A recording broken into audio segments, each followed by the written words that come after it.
This is my version of the ExpertTA, which I'm going to ask you to do for Friday, April 3rd. It goes along with Chapter 26. So what I want to do is have you understand the things that I think are important and yet not get caught up on stuff which will hang you up with the number of guesses you get and so forth. So I'm going to go through each problem a little bit with that. Basically, the key thing here, this has got a charge. I believe it's going to be positive. This has got a negative charge. In my case, 2 centimeters to the right of it. It's asking where along this line you would end up having zero electric field. Key thing is remembering electric field is a vector quantity. So it's basically where the magnitude of the electric field caused by the negative and the magnitude of the electric field caused by the positive would be equal, but pointing in opposite directions.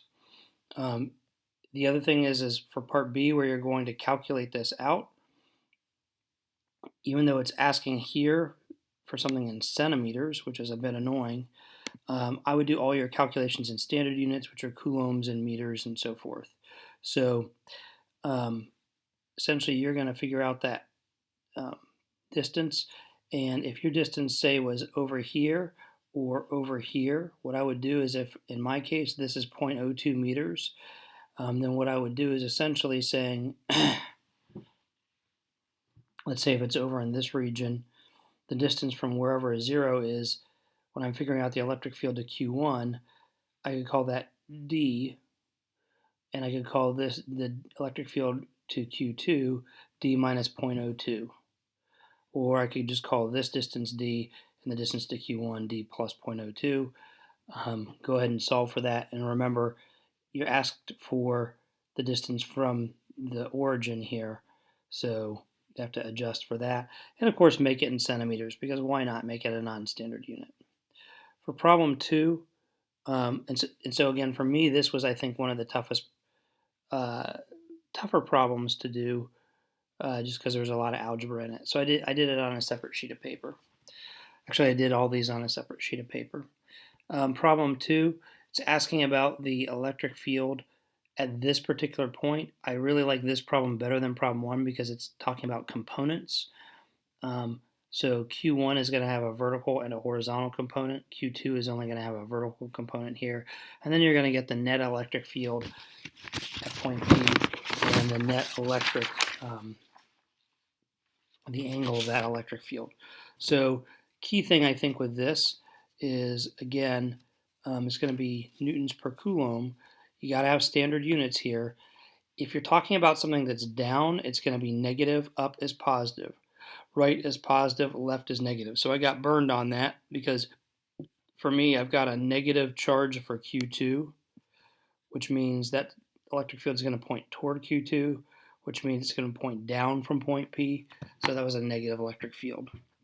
The same way here in the last part of this. Now this one, part E, is asking about the magnitude of the electric field. So you don't need a positive or negative on that. For this one, for part F, it's asking to have the angle compared to the x-axis. So if it's above the x-axis, we call that positive. If it's below the x-axis, we call it negative. Problem 3 is a bit sneaky in a different way, mainly because in this particular case, you've got to know density, which is something we haven't done much about. Density is mass over volume. So you essentially have to get the volume of this oil droplet when you know the radius. So that's volume of a sphere. Other than that, I don't think that's too bad. For problem number 4, which is here, this one I like. I'm counting the lines on this and this to get me a ratio.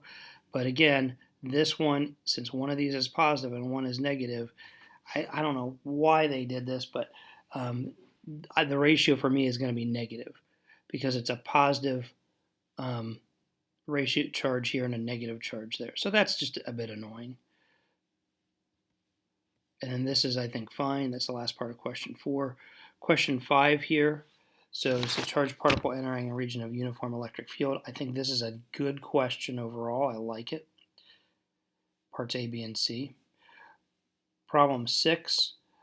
This one was a bit tough for me because I forgot well, there's a decent amount of math for this one also. So again, I would make sure that you do this on a separate sheet of paper. So key thing here is this is a projectile problem basically. So I drew a picture out of things. So it was like a positive, I had two lines.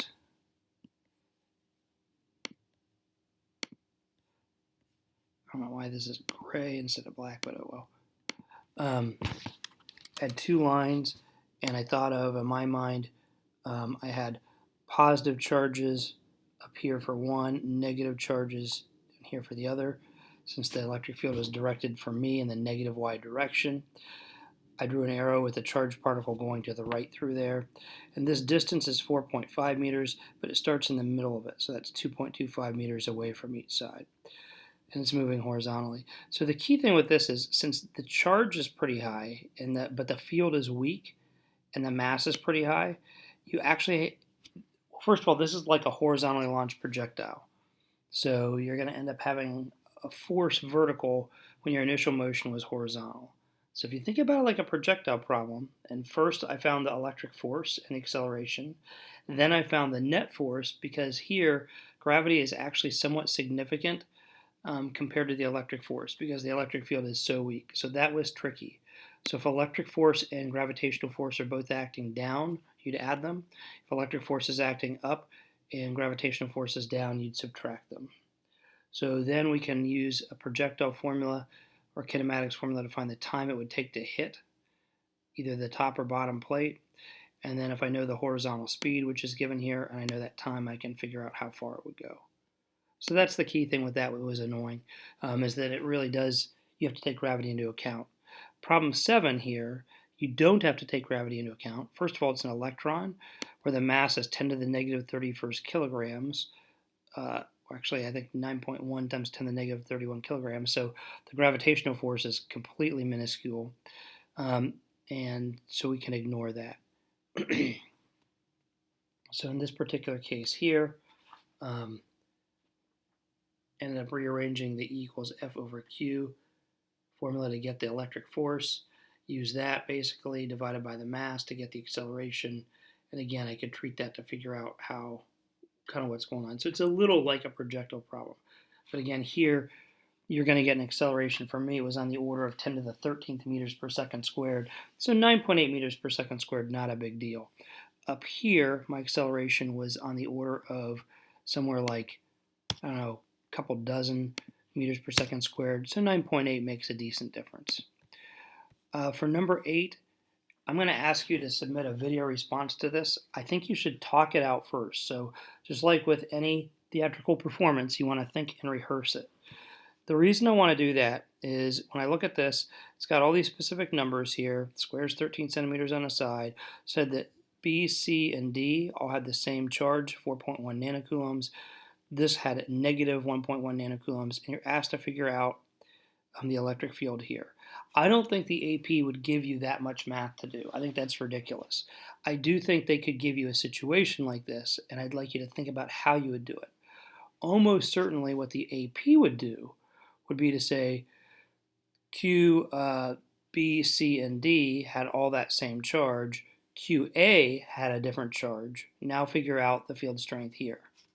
So to do that, you need to figure out if this side is 13 centimeters and that side's 13 centimeters, what's the distance to the center? So that's Pythagorean theorem to get the hypotenuse, and then dividing by 2. Then you should recognize that if these have the exact same charge and they're both positive here and here, that C and B would essentially cancel out, so they would have no effect on the field. D, if it's a positive charge, the field would point to the northwest or up and to the left. A, having a negative charge, would point up there also. So you could use that to figure out the net electric field at this point. Because these are asymmetrical and then it's asking you to figure out the field here, that's a bit more annoying. So I don't think the AP would have you do that, but I want you to explain to me how you would do that conceptually without having to do the math.